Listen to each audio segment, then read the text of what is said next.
વંથલી તાલુકાના રવની ગામે પિતા પુત્રની હત્યામાં કુખ્યાત જુસ્સબ અલરખાના ભાઈ હુસેન સહિત અન્ય શખ્સો સામે નોંધાયો ગુનો। વંથલી તાલુકાના રવની ગામે પિતા પુત્રની હત્યામાં કુખ્યાત જુસ્સબ અલરખાના ભાઈ હુસેન સહિત કેટલાક શખ્સો સામે નોંધાયો ગુનો।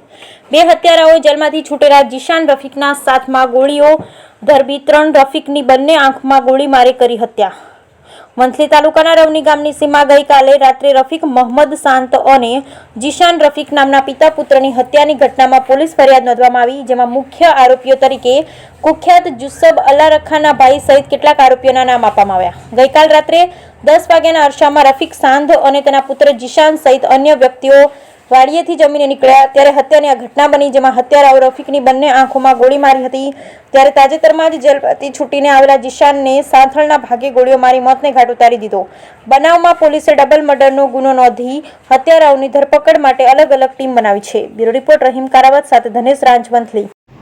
ગત રોજ વંથલી પોલીસ સ્ટેશનના રવની ગામ ખાતે એક ડબલ મર્ડરનો બનાવ બનેલો છે, જેમાં ફરિયાદી હુસેનભાઈ ઉમરભાઈ શાંત રહે રમણીવાળાએ આ કામના આરોપી રહીમ ઉર્ફે ખુરી ઈસાભાઈ શાંત, જુમા હબીબ શાંત, હનીફ ઇસ્માઇલ શાંત, અબ્દુલ ઉર્ફે અબલો ઇબ્રાહિમ શાંત, ઇસ્માઇલ ઇબ્રાહિમભાઈ શાંત, પોલાભાઈ યુસુફભાઈ શાંત, હુસેન અલારાકા શાંત એમ કુલ 7 આરોપી વિરુદ્ધ પોતાના ભત્રીજા રફીક અહમદ શાંત તેમજ તેના પુત્ર જીહાલનું ફાયર આર્મ્સથી મોત નિપજાવેલ હોય જે બાબતની ફરિયાદ આપતા વંથલી પોલીસ સ્ટેશને ગુનો રજીસ્ટર કરી આરોપીઓને પકડી પાડવા માટેની તપાસ તજવીજ ચાલુ છે।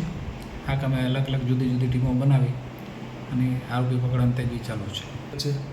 તપાસ તજવીજ ચાલુ છે આરોપી પકડવાની। બનાવ રાત્રિના 10:30 વાગે બનેલો છે અને ફરિયાદીના ખેતર છે એના હોકળા પાસે બનાવ બનેલો છે અને એમાં ફાયર આર્મ્સનો ઉપયોગ થયેલો છે।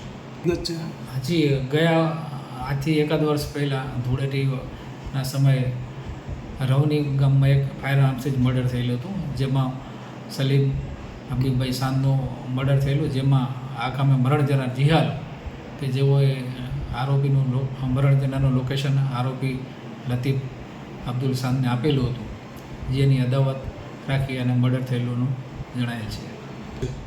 જી અગાઉ ત્યારે જે આરોપીનો ગયા વર્ષે બનાવ બને ત્યારે સગીર વયના હતા, ત્યારબાદ તેઓ જામીન મુક્ત થઈ અને જામીન ઉપર છૂટેલ હતા।